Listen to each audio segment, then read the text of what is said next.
Hello YouTube, j'espère que vous allez bien. Restez là parce qu'aujourd'hui on va dire les termes sur la Cisjordanie qui est annexée par Israël dans le plus grand des calmes et dans la différence totale.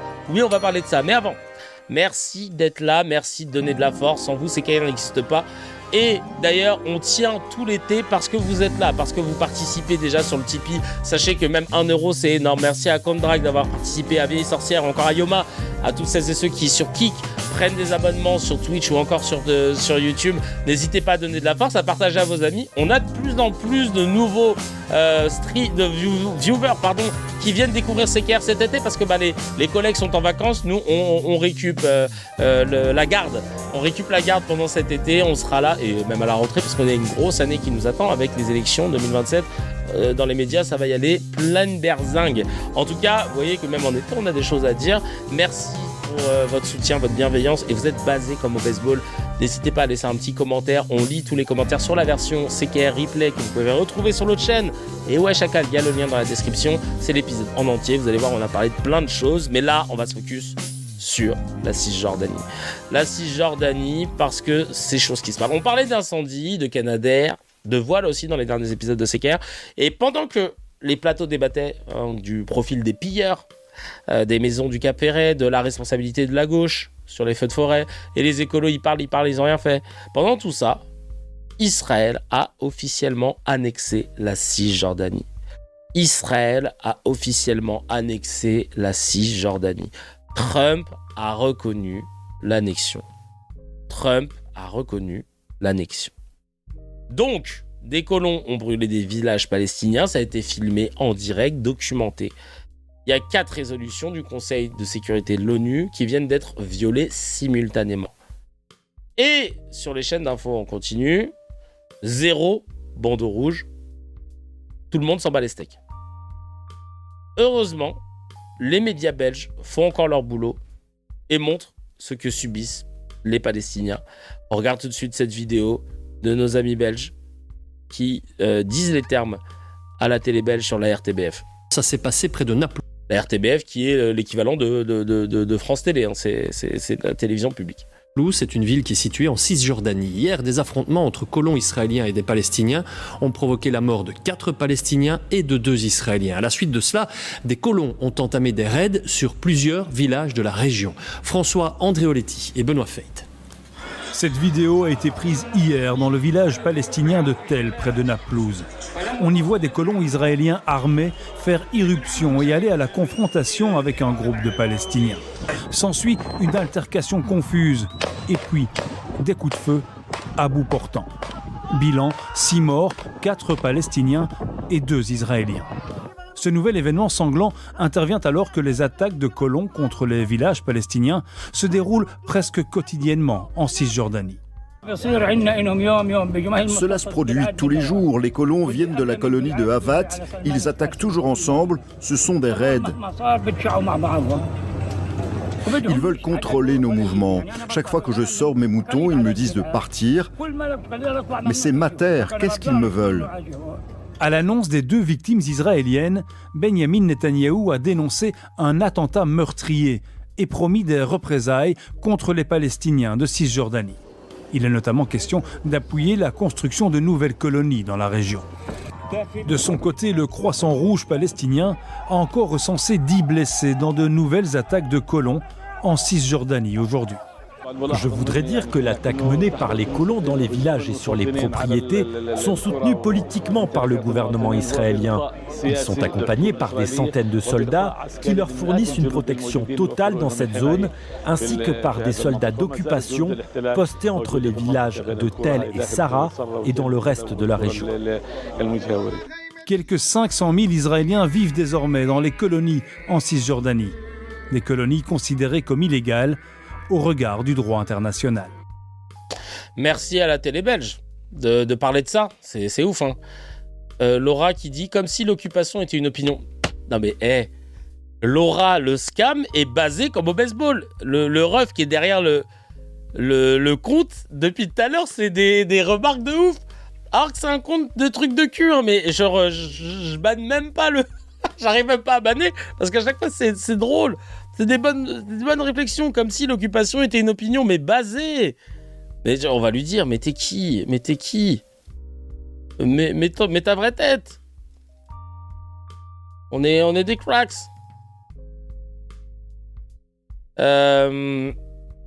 Merci, nous dit Steph, à la RTBF. C'est pas en France qu'on parlerait de ça au JT de TF1, de ouf. Ou plus, pour être plus précis, au JT de France 2, France 3. C'est ici qui dit le problème de la télé française, c'est que comme elle n'est pas indépendante, elle contrôle et impose un récit. On ne voit que trop peu les réelles déclarations de Ben-Gvir, Smotrich et les autres. Ces images qu'on vient de voir ne sont pas diffusées, pourtant tout cela parle de lui-même. Alors vous me direz, il y a les réseaux, certes, mais quelqu'un qui est enfermé dans une bulle algorithmique de droite ou de gauche, molle, sioniste, n'aura pas accès à toutes ces images. C'est pour cela qu'il faut relayer en masse pour que ça touche notre entourage qui partagera à son tour, etc. Même si nous avons peu de followers, il faut le faire. C'est notre premier acte de résistance et tu as bien raison. Vraiment, Cécile a résumé la raison pour laquelle je me lève tous les matins pour faire CKR.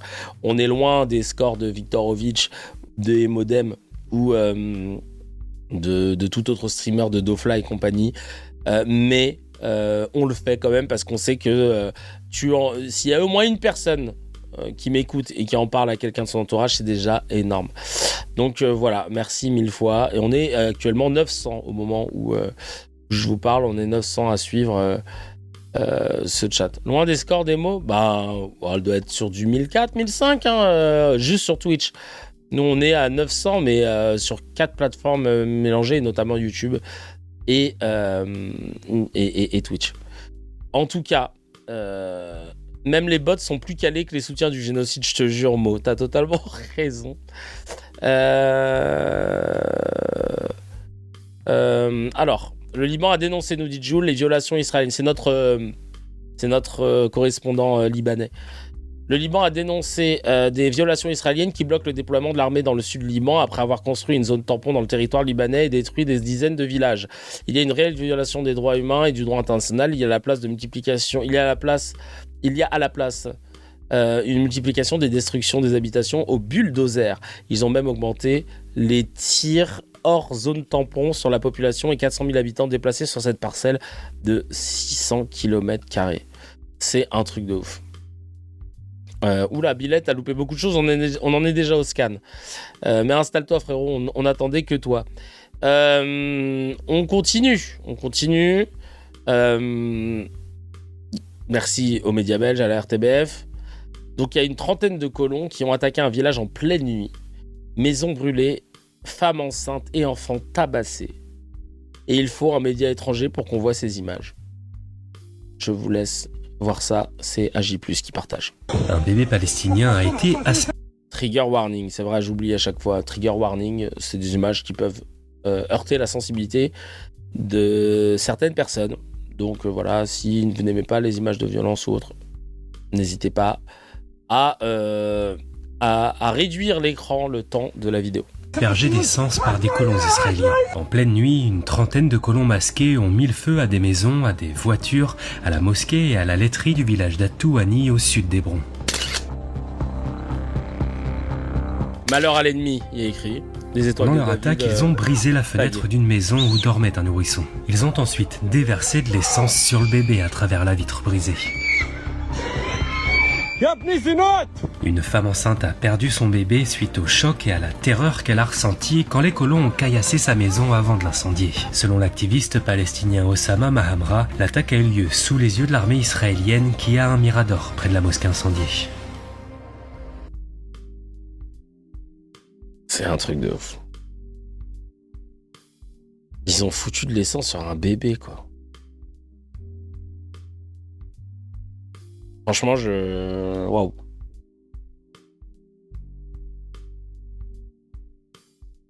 Ouais. Le bot qui continue en disant Laura, pauvre petit colon, pas assez d'excuses. Sofiane qui dit c'est de la barbarie. Marlis qui dit comment est-ce possible humainement parlant.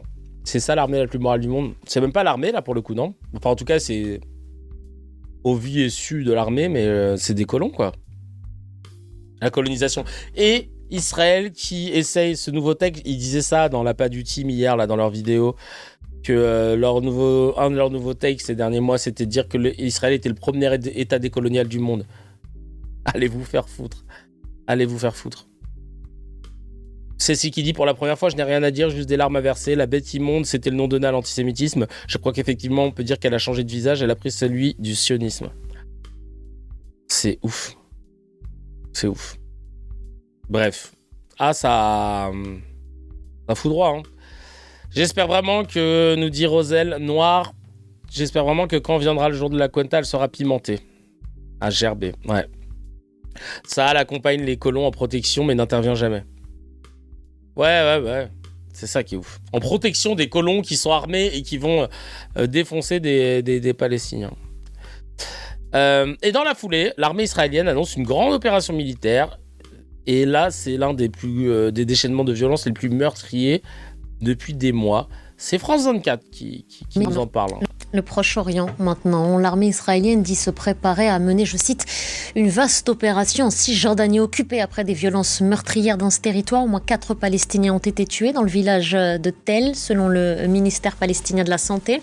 Le chef du conseil de ce même village a expliqué à nos confrères de l'AFP qu'une vingtaine de colons étaient entrés avant que les affrontements n'éclatent. D'après la version israélienne, cette fois des civils en randonnée près de la colonie de Havad Gilat ont été attaqués. Oui, il y a Eknerolf qui dit Florence en fait, qui dit mais heureusement Amir et Butch vont faire un petit cœur avec leurs mains et donc tout sera pardonné, je te jure. Sachez que dans la grande majorité, nous dit Jules, les colons israéliens qui tuent ou agressent des Palestiniens en Cisjordanie occupée ne sont pas punis. C'est une dinguerie, clairement. On continue ce scan de l'enfer. Hein. Et là, c'est une autre vidéo d'Agi+, qui explique précisément le mécanisme d'annexion pour voler la Cisjordanie bout par bout. Pour toujours grignoter plus de territoire palestinien, il laisse ses citoyens installer des colonies illégales, attaquer des villages palestiniens, et quand les Palestiniens se défendent, il en profite pour déclencher une vague de violence et voler de nouvelles terres. Vendredi 24 juillet, une vingtaine d'Israéliens de la colonie illégale de Havad Gilad ont attaqué le village de Tel. Selon le chef du conseil du village, des soldats israéliens étaient présents et avec les colons ont ouvert le feu. Ce sont les colons qui ont pris d'assaut le village avec l'intention de tuer, de saccager et d'incendier des biens. L'affrontement qui a suivi a fait 6 morts, 4 Palestiniens et 2 Israéliens. L'un d'entre eux était un colon dont l'arme a été retournée contre lui. Après l'attaque du village de Tel, des colons israéliens ont lancé des représailles dans plusieurs villages avec le soutien de l'armée. On connaît ce schéma. Les colons provoquent et quand les Palestiniens répliquent, ils utilisent ça comme justification pour se lâcher. Un rapport d'Amnesty publié en juin 2026 l'illustre avec des chiffres. Entre janvier 2023 et avril 2026, 5910 Palestiniens ont été déplacés de force de 117 villages bédouins à cause de cette même mécanique. Le mode opératoire est toujours identique. Les colons montent un avant-poste illégal, harcèlent et attaquent le village voisin, jusqu'à ce que les habitants partent, et l'État légalise ensuite l'avant-poste. Amnesty qualifie ça de nettoyage ethnique organisé par l'État. L'ONG a aussi documenté le financement. 23 millions de dollars alloués en juillet 2024 par le ministère de la colonisation pour équiper les avant-postes en drones, véhicules et caméras. Aujourd'hui, la mort de 2 colons israéliens est utilisée par Netanyahou pour lancer une opération antiterroriste en Cisjordanie. Plus de 70 arrestations, bouclage de Naplouse, 2 mosquées incendiées, démolition programmée de la maison de la famille visée, pendant que des raids de colons se multiplient dans les villages voisins. Sous couvre-feu, les Palestiniens entendent des ministres et membres de la Knesset encourager la vengeance en espérant que leur maison ne soit pas la prochaine cible de la violence des colons, qui savent qu'ils sont dans l'impunité la plus totale. C'est une dinguerie. Vraiment, j'ai pas les mots, quoi. À quoi sert exactement l'ONU ? Bon, à faire des pots et des afterwork, je crois. Vraiment, c'est incroyable. Vraiment. Et face à ça, la solidarité s'organise. Dieu merci. Un convoi de 500 personnes s'apprête à partir de Turquie vers la Cisjordanie avec des militants partis directement de Paris. Et encore une fois, c'est Agi+, qui nous couvre de ces infos. Agi+, hein, on t'a répondu, quelqu'un demandait dans le chat, ça vient d'où ? C'est Al Jazeera, c'est du Qatar, c'est un média qatari. Jules de Sensé de Menton qui dit « Et je sais que l'on parle de Cisjordanie, je ramène le Liban dans la discussion, mais au-delà du fait que je sois directement impliqué dans ce conflit, il faut savoir que c'est un tout. Israël a le même mécanisme et le même projet pour tous ses pays voisins et la volonté de s'étendre sur la Syrie, la Jordanie, l'Irak et l'Iran. Et s'il n'y avait pas de relation Arabie Saoudite-USA, ils auraient été sur la liste comme l'Égypte et la Turquie. » Ah ouais, d'accord. Venez, on fait un convoi, nous aussi. Bilal, toi, tu veux tout faire à chaque fois. Non, on fait un semi-marathon. Venez, on fait un semi-marathon. Venez, on achète une maison. Venez, on achète une maison. Chacal.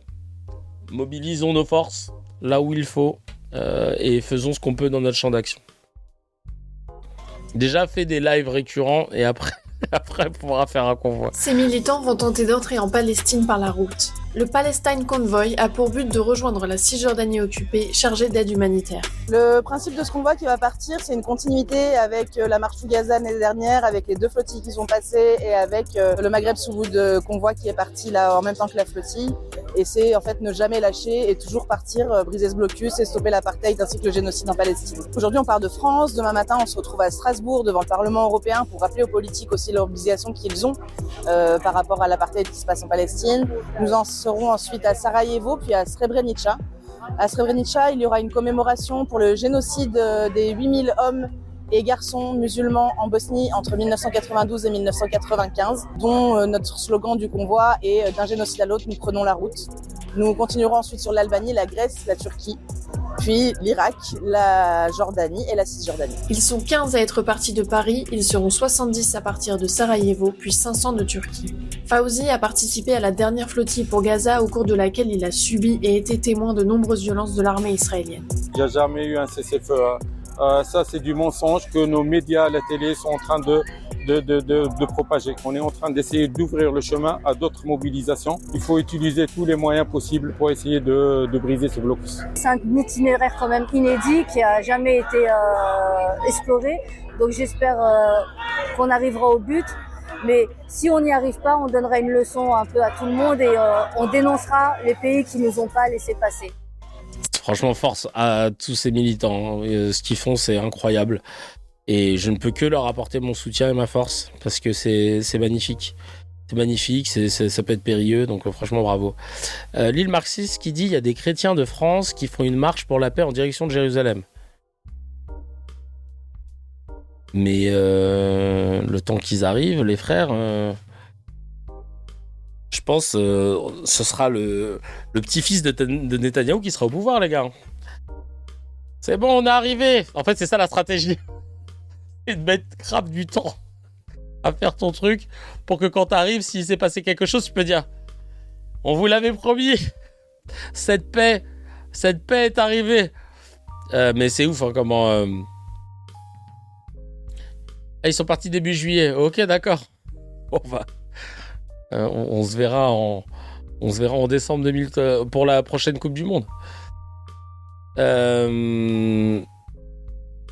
Le village chrétien détruit il y a 5 mois en Cisjordanie, personne n'en a parlé. Ah bah ouais, ça rentre encore moins dans le narratif qu'on a envie d'imposer dans les médias, étant donné que notamment les Rastlars adorent mettre en avant les chrétiens d'Orient, on n'en parle pas. Et bah oui, mais quand les chrétiens d'Orient ils se font défoncer par Israël, du coup là tu te dis ah merde, comment je vais faire pour pouvoir en parler sans me mettre à dos C'est un truc de ouf. Bref. Vivant la pétition de Alain Chabat, Géraldine Nakache et 300 autres pour envoyer des cœurs et des hugs aux 2 colons. Je te jure. Ah, vraiment, ils m'ont déçu tous. Alors, face à ça, ça je l'ai lu. Et la France dans tout ça? Bah ouais, et la France? Qu'est-ce qu'elle fait la France dans tout ça? Complice? Oui.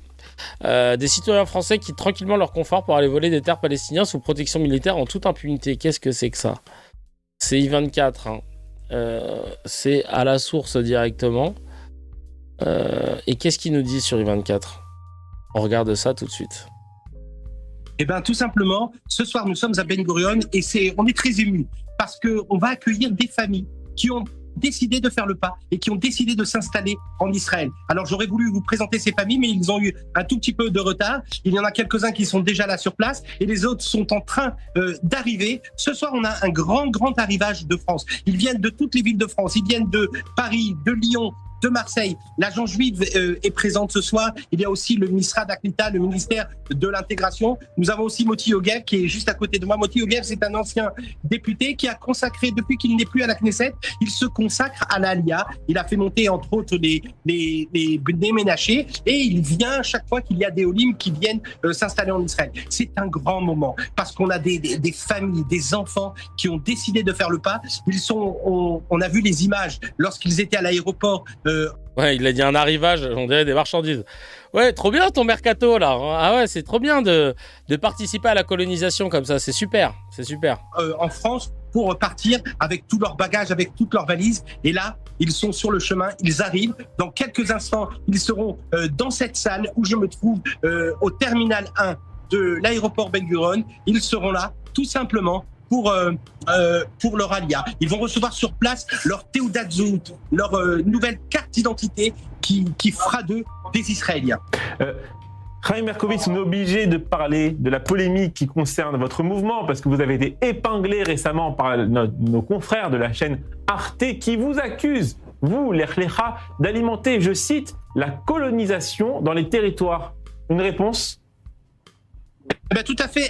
Arte n'a pas bien fait son travail, je m'excuse de le dire. Arte ne comprend pas que ce ne sont pas des colonies. Nous sommes ici en Judée-Samarie. Ils ont préféré appeler ça la Cisjordanie parce que pour eux, c'était... Bon, légalement, ça n'existe pas, ton bordel, là. Donc, tu vas arrêter de nous ressortir tes histoires d'Harry Potter que tu as lues dans ton livre. C'est pas comme ça que ça se passe. Parce que sinon, moi, je vais te ressortir l'Odyssée. Je vais dire, attendez, là, normalement, il y avait un cyclope ici. Donc là, tu dégages. Non, mais sérieux, là. À un moment, tu commences à nous casser les pieds avec ton histoire, là. C'est facile, je m'excuse. Voyez, vous entendez, c'est le bruit de la musique qui se met en place. Et j'espère que vous m'entendez encore. Oui. On est juste au moment où ils vont arriver. Désolé s'il y a du bruit. Mais je disais qu'en réalité, c'est la Judée-Samarie. Et lorsqu'on parle de Judée-Samarie, il y a le mot Judée parce qu'on retourne en Judée. Et oui, il y a des jeunes de... Mais pour moi, c'est quoi la différence entre ça et Daesh ? Excusez-moi, hein. C'est quoi la différence entre ça et Daesh ? Excusez-moi. C'est quoi la différence ? La différence, c'est que t'as un daéchisme qui est toléré et un autre, c'est des terroristes. Vraiment. Oui, la différence, c'est que ça a été créé par les US. En tout cas, les US sont impliqués dans les deux, alors. C'est un truc de ouf, hein. Vraiment, Waouh. Merci beaucoup, Nejma, ça fait plaisir. Merci pour la force. La DA est pas la même. C'est pas le même drapeau, c'est tout, hein. Oui, voilà, la différence, c'est que Daesh, ils n'ont pas réussi à imposer leur récit, du coup, ça marche pas. Mais je suis désolé, là, on est dans le même fanatisme, on est dans les mêmes chimères, dans les mêmes psychopathes, quoi. Vraiment, c'est... Bref. C'est un truc de ouf. Et donc, des Français qui quittent pour aller dans des zones illégalement, des territoires illégalement occupés. Évidemment, c'est pas la France qui va commencer à dire « Eh oh !» Si vous revenez, bon, on va se faire la gueule 2 jours, hein, mais après ça ira. C'est ça le problème en fait, c'est que, et justement ils en parlent dans le livre, la propagande, médias et démocratie de Chomsky et McChesney, c'est que la seule différence, il disait quoi ? Il disait si tu prends un martien à qui et que tu l'envoies dans des écoles de journalisme, tu lui fais faire toutes les meilleures écoles de journalisme sur Terre. Normalement, il va analyser des situations de façon très pragmatique pour pouvoir les raconter sur Mars. Et là, il prenait le lien entre pourquoi on a fait la guerre en Irak et pourquoi sur d'autres guerres on a fermé les yeux. Et tu te rends compte que quand tu mets tout un narratif en place et que tout est bien pris dans les médias, qu'on va toujours prendre selon un même prisme et tout, le martien il te dirait attends là, ton histoire d'Irak c'est la même chose que telle histoire où les États-Unis ont laissé faire, mais sauf que dans le narratif imposé on va se focus que sur ça et on va le vendre différemment le reste, on va dire non c'est pour la liberté, c'est pour machin, c'est ouf, hein. Et là tu vois vraiment que c'est exactement ce qui se passe. J'ai pas encore fini le livre, je pourrais vous en faire un petit résumé, mais c'est incroyable. C'est exactement ce qui se passe. Comment tu choisis un narratif. Et c'est pour ça moi, que je vais faire des études de sociologie des médias. Hein. C'est pour pouvoir muscler mon jeu sur les références et tout. Mais c'est de se dire que devant nous, on a des histoires qui sont similaires et elles sont vendues totalement différemment. Et d'un coup, on légitime certaines et on en condamne d'autres. Ce sont les mêmes. C'est incroyable. C'est incroyable. Écoutez maintenant le culot de cette famille française qui est installée dans une colonie. Écoutez-moi ça. C'est envoyé spécial. On ne suit jamais les infos. La radio, on ne l'allume pas. Et vous voyez bien qu'il n'y a pas de télé ici. Pour autant, les enfants de Tamar ont bien un avis sur ce qui se joue autour d'eux. On a conscience qu'on a des ennemis autour de nous. On doit en avoir conscience. Vous pouvez vivre à côté d'eux ou pas? Je pense que non. Je crois qu'avec ces ennemis-là, peut-être que je ne les connais pas assez, mais pour moi, il y a quelque chose de mauvais en eux. Et puis, c'est notre terre, un point, c'est tout. On ne peut pas vivre à leur côté, non. Au moment où nous quittons Tamar et sa famille, j'apprends qu'en face de la colonie, un jeune Palestinien vient d'être tué par balle. Le lendemain soir, je retourne voir Tamar et son mari, Yehoyada, originaire du nord de la France. Il a ouvert ce restaurant. C'est bon, t'as pris à manger? Un détail me frappe. Presque tous les clients sont armés. Et le on est dans GTA, patron là. aussi. Oh, on l'avait vu cet extrait. C'est quoi? C'est une arme qui tue. Quand on est en Israël, il y a des gens, toujours il y a des gens avec des armes. Tout le monde a des armes. Beaucoup, ouais, pas tout le monde, mais beaucoup de gens. Ouais, c'est l'autodéfense. Starpool. Même ambiance avec ce gars qui a quitté le 8e arrondissement de Paris et qui raconte à quel point il est fier de participer à la colonisation. On est sur du Daesh ouais. Pur jus. Hein. Allez, on écoute. Parce que je rappelle que c'est illégal. Hein. Pour info, hein. Droit international, tout ça. Moi qui habitais dans le 8e à Paris, de venir habiter dans une caravane. Bon, maintenant j'habite dans une maison. Je me suis dit, tiens, je vais aller dans une caravane. Et dans les territoires occupés, avec tous les biais négatifs que je pouvais avoir, c'est parce que j'ai trouvé là-bas quelque chose que je ne trouvais nulle part ailleurs. Pas que je trouvais nulle part ailleurs. J'ai trouvé spécifiquement là-bas quelque chose de suffisamment exceptionnel pour que je me dise, c'est là que je veux faire grandir mes enfants. C'est que quoi là-bas, vous savez, en Israël, on trouve des héros à tous les coins de rue. À tous les coins de rue. En Samarie, c'est plus que vrai. Mais en plus des héros, il y a un autre type de profil. Moi, je les appelle comme ça. Il y a des malachim, c'est-à-dire des anges. C'est des gens, c'est ceux qui montent les fermes, ceux qui montent les ishouvim. C'est des gens, j'ai pas de mots, il faut le vivre.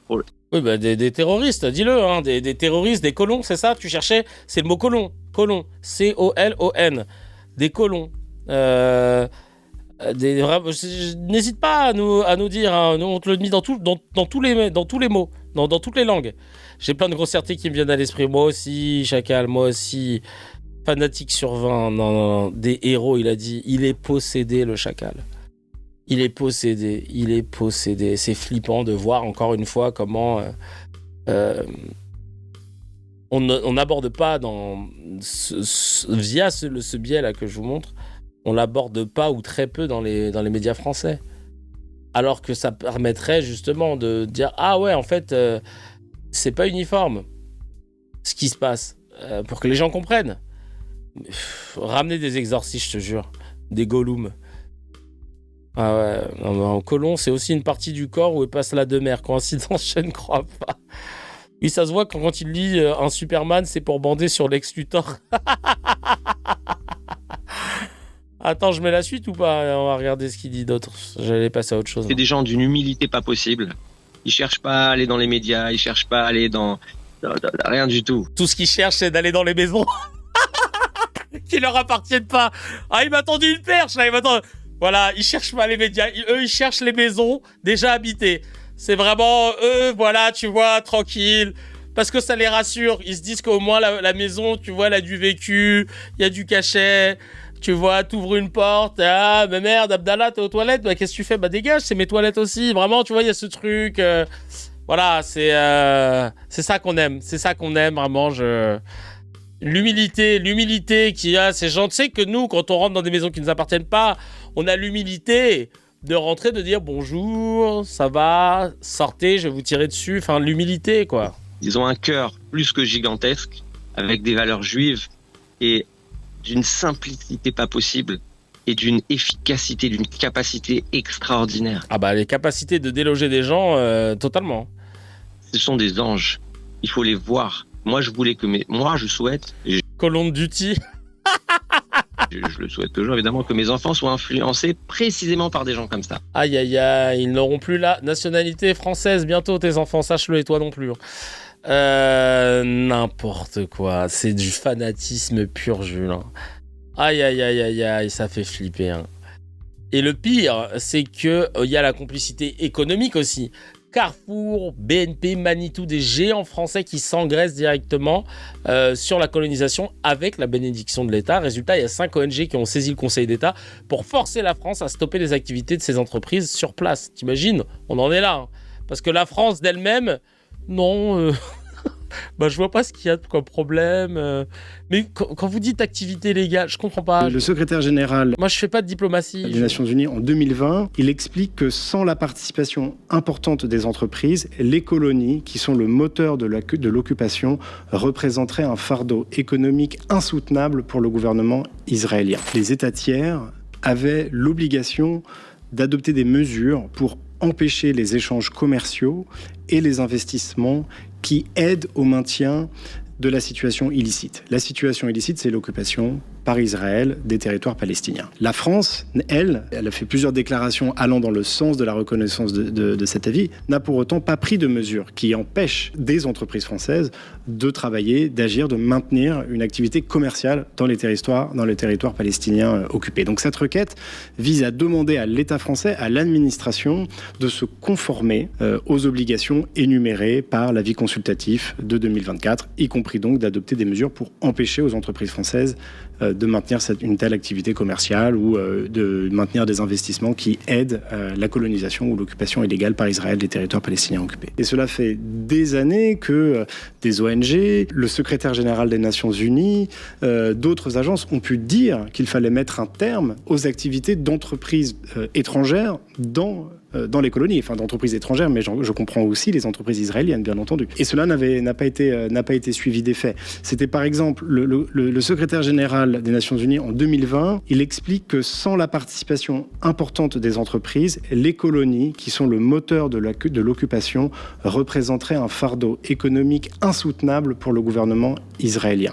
Il a également dit, et je le cite parce que je trouve que c'est très intéressant, quand il dit que les entreprises favorisent une activité commerciale qui soutient économiquement les colonies tout en payant des impôts aux municipalités des colonies. Ça, on le sait depuis plus de 6 ans. C'était en 2020 que le secrétaire général a dit ça. C'est scandaleux. C'est scandaleux. De toute façon, Kevin, tout est antisémite. Dès qu'on parle d'eux, on dirait Voldemort, tu peux pas prononcer le mot en J, sinon tu crèves médiatiquement. Regarde même l'autre pseudo-DJ pourri, là, un gars lui a fait des pouces. Oui, on a vu ça. On a vu ça. Quel média français pour dire que plusieurs villes israéliennes interdisent des rues aux femmes et 13 plages interdisent le maillot aux femmes? Taliban sur 20. C'est vrai que c'est... J'essaie de trouver des sources là-dessus, là, d'ailleurs, hein, mais c'est scandaleux. Hein. C'est du séparatisme. T'as les talibans, exactement. Ni plus ni moins. Mais apparemment, ça choque plus quand ça vient de musulmanie que quand ça vient d'Israël. C'est ça le prisme dans lequel on évolue dans les médias et qui est problématique. Parce qu'il ne fait qu'alimenter, au final, le fait de dénoncer ça. Pourquoi je fais ça dans CKR?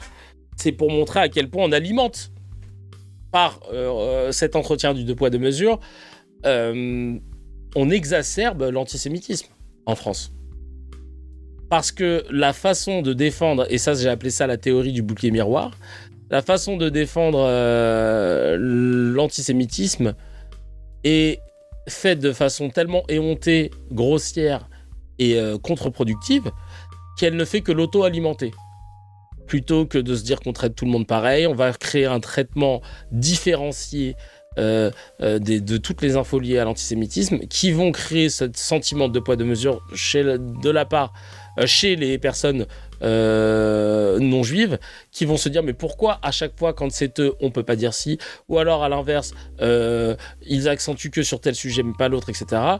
Alors que quand c'est les autres, et ce sentiment de poids de mesure et cette comparaison constante crée une boucle où les gens vont rejeter encore plus la façon dont on défend l'antisémitisme, et cette défense véhémente va être perçue comme une attaque alors qu'elle n'est pas sur le fond, elle est sur la forme, et ça entretient l'antisémitisme. Et c'est vrai qu'il n'y a personne dans les médias qui s'est dit venez, quand ils disent qu'ils veulent réduire l'antisémitisme, combattre l'antisémitisme, que ce soit des politiques ou des personnalités médiatiques, il n'y a personne qui aborde le sujet via ce prisme-là de la théorie du bouclier miroir.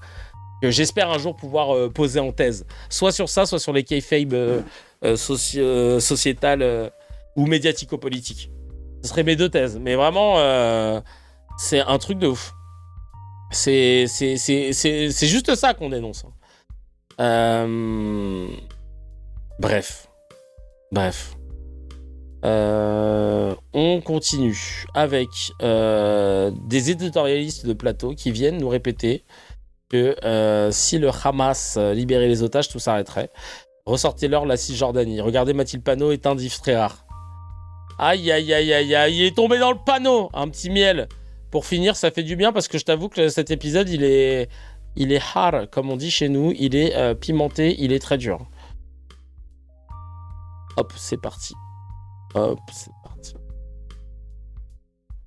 Est-ce que, d'une certaine façon, est-ce que vous comprenez pas, que justement, il faudrait que ces combattants du Hamas commencent par libérer ces otages. S'ils libéraient ces otages, la guerre s'arrêterait. Alors, je vais vous expliquer pourquoi votre raisonnement est absurde. Pourquoi ? Parce qu'il se trouve qu'il y a juste à côté la Cisjordanie. Y a-t-il le Hamas en Cisjordanie ? Non, il n'y a pas le Hamas. Or, il se trouve qu'en Cisjordanie, il y a déjà plusieurs centaines et plus de milliers de morts et qu'il y a eu une décision notamment de continuer la colonisation en Cisjordanie et notamment une décision de la Knesset qui a été prise cet été. Est-ce que c'est pas lié à votre avis ? Ah oui, alors du coup, c'est le Hamas le problème ou c'est pas le Hamas le problème ? Mais je vais vous dire, là où vous vous trompez complètement, c'est qu'il faut une solution. J'ai pas d'argument. Politique. Oh là, le bouffon, le fond blas. Aïe. C'est un truc de ouf. Selma qui dit en commentaire, très rare, c'est l'incarnation de l'islamophobie au point de refuser l'humanité aux Palestiniens. Il y a quelqu'un qui a mis ce message. Je pense qu'on va pouvoir finir même là-dessus.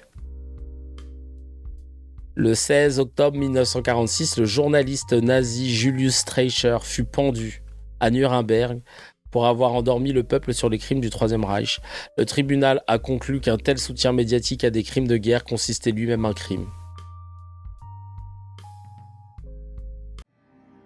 La cuenta. C'est la raison pour laquelle on se lève tous les matins dans ces guerres. La cuenta. N'oubliez pas. La cuenta. Chagall, si tu as kiffé l'épisode, appuie sur abonne-toi, mets un petit j'aime et clique sur la cloche, ça fait plaisir. Pour voir l'épisode en entier, c'est sur la chaîne CKR Replay que ça se passe. Il y a le lien dans la description et évidemment, l'épisode en entier est disponible sur toutes les plateformes de podcast, Spotify, Apple, Deezer.